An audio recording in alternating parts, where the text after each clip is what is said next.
अस्सलाम वालेकुम तलबा। आज हम है तो चौथी जमात की ये किताब छत्रपति शिवाजी महाराज ये स्टार्ट करने जा रहे हैं। तो चलिए शुरू करते हैं इसका पहला सबक। पहले सबक पर पहुंच जाते, ये रही फेहरिस्त आपके सामने। इसका पहला सबक ये रहा, शिवाजी महाराज की पैदाइश से पहले का महाराष्ट्र। अब शिवाजी महाराज, ये जो किताब का नाम ही है छत्रपति शिवाजी महाराज, तो इसके बारे में तो हमको पूरे किताब में डिटेल में पढ़ना है। उनके हालात कैसे थे, किस तरह उन्होंने राजा बने और फिर किस तरह से उन्होंने अपने दुश्मनों का मुकाबला करे वगैरह वगैरह। तो सबसे पहले शिवाजी महाराज की पैदाइश से पहले का महाराष्ट्र। अब ये महाराष्ट्र क्या चीज़ है? महाराष्ट्र समझने के लिए चलिए हम नक्शे में जाते हैं। जैसे कि आपने पिछले साल है तो बीड़ ज़िला है ना, या आपका जो भी ज़िला है उसके बारे में पढ़े है ना। तो ज़िला किस तरह से बनता है ये हमने देखे कि छोटे मोटे देहातों से मिल के, जैसे है ना यहाँ पे मिसाल के तौर पे मैं यहाँ पे अपना अंबाज हो गई तालुका लेता हूँ। यहाँ पे अंबाज हो गई तालुका है ना। तालुका किस तरह बनता आपने ये पढ़े है ना। ये अंबाज हो गई तालुका का नक्शा आपके सामने आ जाएंगे यहाँ पे कि छोटे मोटे देहातों से मिलकर है तो अंबाज हो गई तालुका बन गया है ना। तालुका बन गया, उसके बाद तालुके के बाद आता क्या? तो तालुकों से मिलकर क्या बनता? ज़िला है ना। ये देखे आपने ना, ज़िला बनता। अब ज़िलों से मिलकर क्या बनता? ज़िलों से मिलकर जो बनता या बनती है ना। जैसे आपने आप का ज़िला बीड़ पड़े है ना, उसी तरह महाराष्ट्र के और ज़िलों के भी नाम सुने होंगे। जैसे आपने परभनी सुने होंगे है ना। परभनी है ना, परभनी क्या है? ये एक ज़िला है ना। ये परभनी का नक्शा मैं आपके सामने लाता हूँ है ना। ये परभनी का नक्शा है ना। परभनी ये शहर आ जाएंगे यहाँ पे। इसके साथ साथ यहाँ पे हम देखिए परभनी शहर का नक्शा है। इसके आगे हम क्या लिख देंगे? डिस्ट्रिक्ट। परभनी डिस्ट्रिक्ट है ना। ये परभनी ज़िला आ गया है ना। तो ये ज़िलों के नाम सुने आपने है ना। देखिए आपके सामने स्क्रीन पर परभनी ज़िला यहाँ पे क्या हो रहा? हाईलाइट हो रहा है ना। तो ज़िलों से मिलकर क्या बनता? ज़िलों से मिलकर रियासत बनती है। तो हमारी जो रियासत है, रियासत का नाम क्या है? महाराष्ट्र। तो हम महाराष्ट्र का नाम है? फिर महाराष्ट्र ये रियासत का नाम है। देखिए महाराष्ट्र रियासत आपके सामने मैं यहाँ पे हाईलाइट करके बताता हूँ। महाराष्ट्र ये आपको नक्शे में बताता हूँ।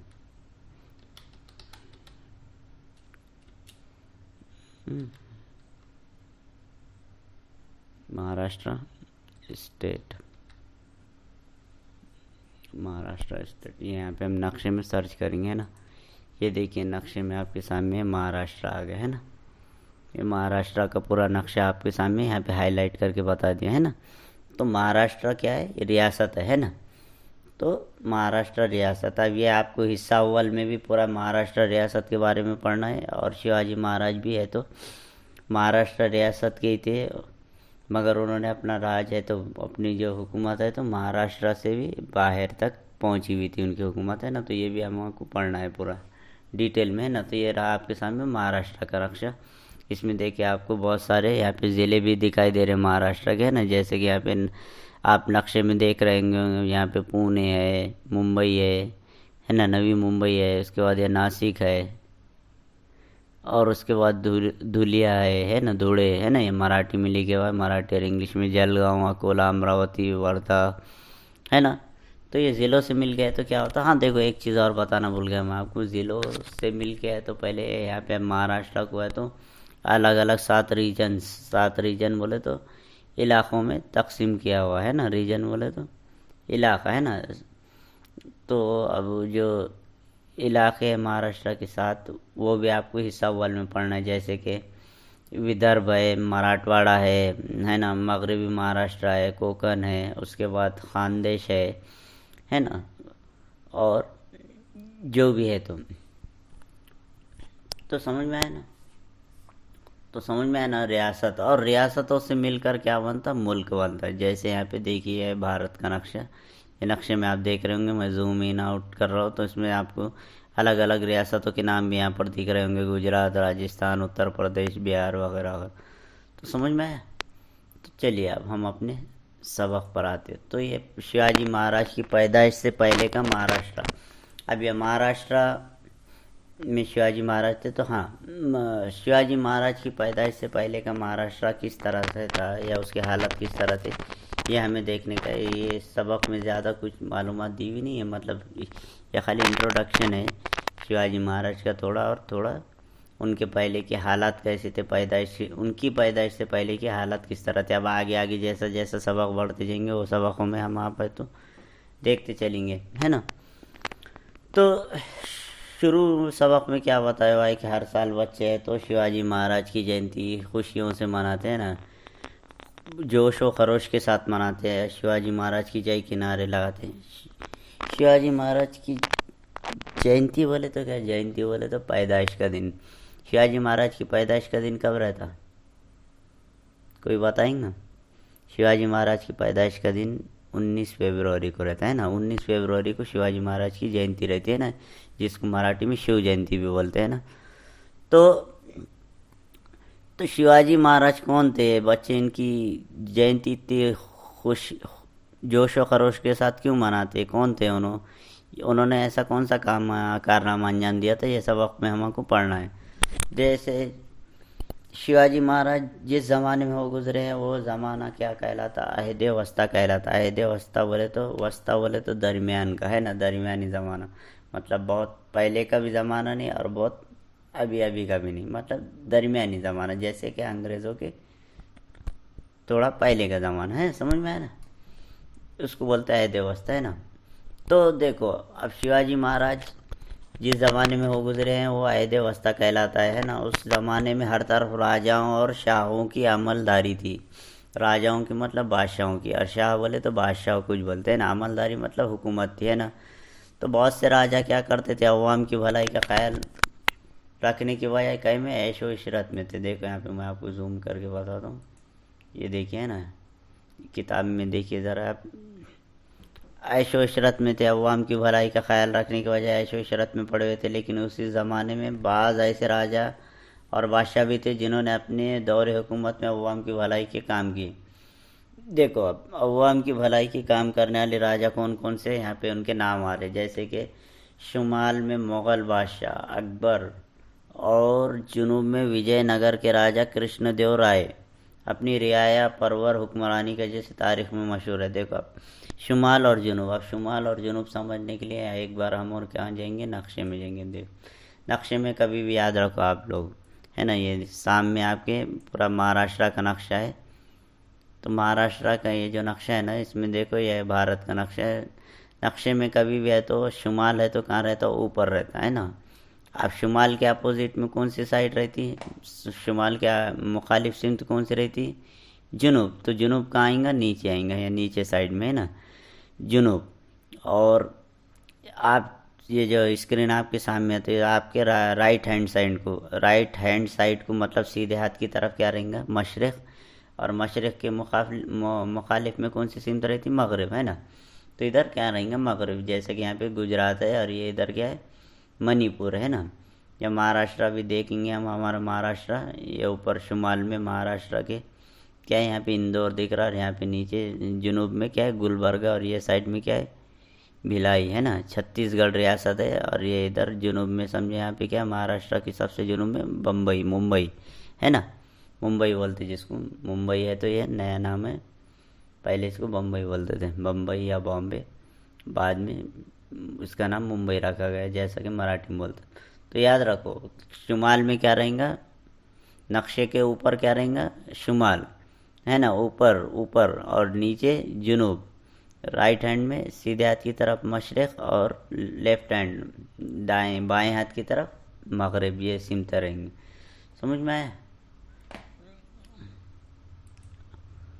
तो हाँ, शुमाल में मतलब कहाँ, शुमाल में मतलब देखो यहाँ पे नक्शे में बता देता हूँ मैं। शुमाल में मतलब महाराष्ट्र के शुमाल में, जैसे कि ये दिल्ली है या लखनऊ है या आगरा है ना।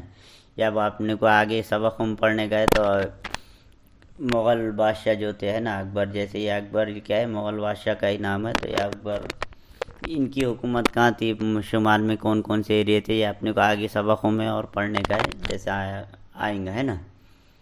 तो शुमाल में यहाँ मतलब महाराष्ट्र के शुमाल में मतलब यहाँ ऊपर साइड में दिल्ली में, जैसे कि है ना दिल्ली आगरा वगैरह, यहाँ पे जो बादशाह का नाम, कौन से बादशाह का नाम हो गुजरा है, अकबर बादशाह का नाम है ना। शुमाल में अकबर, और जुनूब में मतलब यहाँ नीचे साइड में, मतलब महाराष्ट्र के नीचे साइड मतलब क्या है, जुनूब में क्या है, कर्नाटक। ये कर्नाटक के विजयनगर में, विजयनगर बोले तो ये अब मौजूदा जो बेंगलोर है, बेंगलोर नहीं, उसका अब नया नाम क्या है, बेंगलुरु है ना। तो बेंगलुरु में क्या है, बेंगलुरु के आसपास ही तकरीबन ये विजयनगर थी है ना, विजयनगर। अब उसके बारे में बहुत डिटेल में मालूम आता है। विजयनगर एक बड़ी सल्तनत थी है ना। तो विजयनगर के राजा कृष्णदेवराय है ना, तो ये क्या थे, रियाया के साथ इंसाफ करने वाले, या इनकी रियाया, इनके वक्त में क्या थे, रियाया बहुत ऐशो इशरत में थे ना। उसी तरह शिवाजी महाराज ने महाराष्ट्र में स्वराज की बुनियाद रखी। अब स्वराज क्या है, स्वराज के मायने है तो अपना राज, अपनी हुकूमत है ना।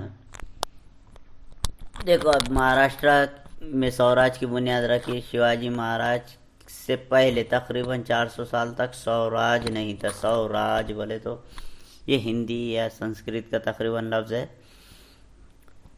स्वराज मतलब अपना राज, अपनी हुकूमत नहीं था है ना। मतलब यहाँ पे क्या आता है, महाराष्ट्र के बड़े से हिस्से को है ना, महाराष्ट्र का नक्शा भी आपके सामने है। यहाँ पे महाराष्ट्र के बड़े से हिस्से को क्या हुआ था, दो सुल्तानों ने, सुल्तान मतलब बादशाहों ने या राजाओं ने, जैसे कि यहाँ पे नाम आया देखो, दो महाराष्ट्र के दो बड़े से हिस्से को अहमदनगर के निज़ाम शाह और बीजापुर के आदिल शाह ने है ना। देखो अब यहाँ पे नक्शे में आपको बताता हूँ, अहमदनगर के निज़ाम शाह ने, और यहाँ पे देखो जूम करेंगे जैसा तो यहाँ पर अहमदनगर आ जाएगा, अहमदनगर के निज़ाम शाह, और बीजापुर कहाँ था, यहाँ कर्नाटक में आता है। बीजापुर के आदिल शाह ने क्या करे थे, महाराष्ट्र को बड़े से हिस्से को कब्जे में कर रखा था। मतलब वो दोनों आपस में इसको क्या कर रहे थे, हुकूमत कर रहे थे, दोनों आपस में तकसीम करके इस पर हुकूमत कर रहे थे।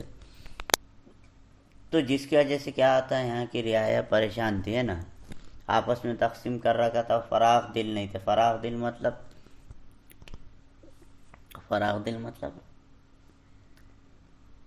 खुले दिल के, फराख दिल मतलब खुले दिल के है ना।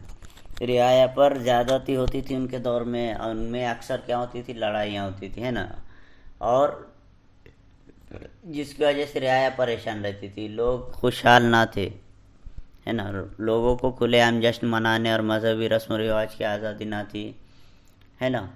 उसके बाद देखो, उन्हें पेट भर अनाज मैसर होता ना होता, और ना ही रहने के लिए उनके पास महफूज मकान थे। हर जगह नाइंसाफ़ी का दौर था। महाराष्ट्र में जगह जगह देशमुख, देशपांडे वगैरह वतनदार थे, लेकिन रियाया पर उनकी कोई तवज्जो ना थी।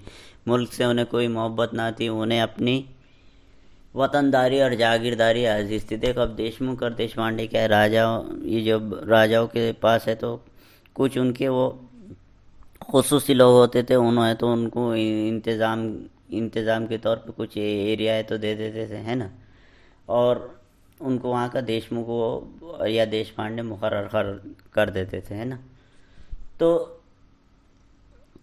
अवाम में क्या चल रहा, अवाम की क्या हालत है, इन पे उनकी तवज्जो नहीं थी। उनको सिर्फ अपनी जागीरदारी अजीज थी है ना।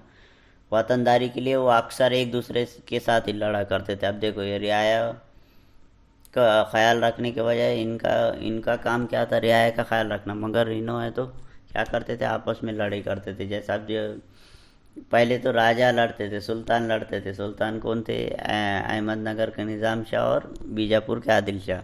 अब उसके बाद जो इन्होंने तो देशमुख और देशपांडे जगह जगह मुकर्रर करे हुए थे, उन्होंने तो आपस में लड़ाई करते थे। इनकी वजह से रियाया क्या बदहाल हो गई थी, और महाराष्ट्र में क्या हो गया था, हर तरफ बेइत्मीनानी फैली हुई थी है ना। तो ऐसे हालात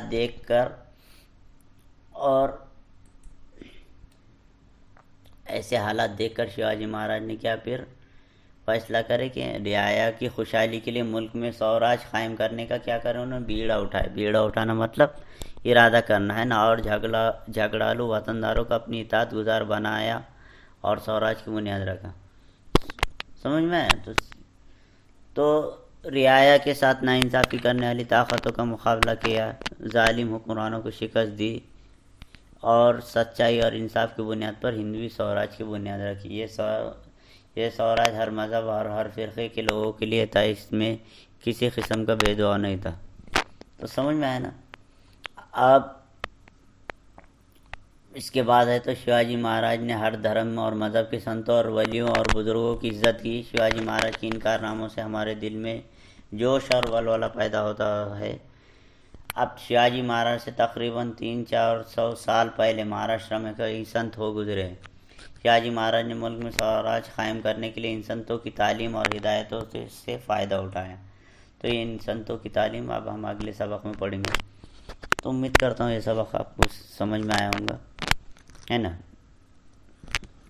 चलिए, खुदा हाफिज़। चैनल को सब्सक्राइब और लाइक कीजिए, और कुछ आपके दिल में डाउट हो होगा तो नीचे कमेंट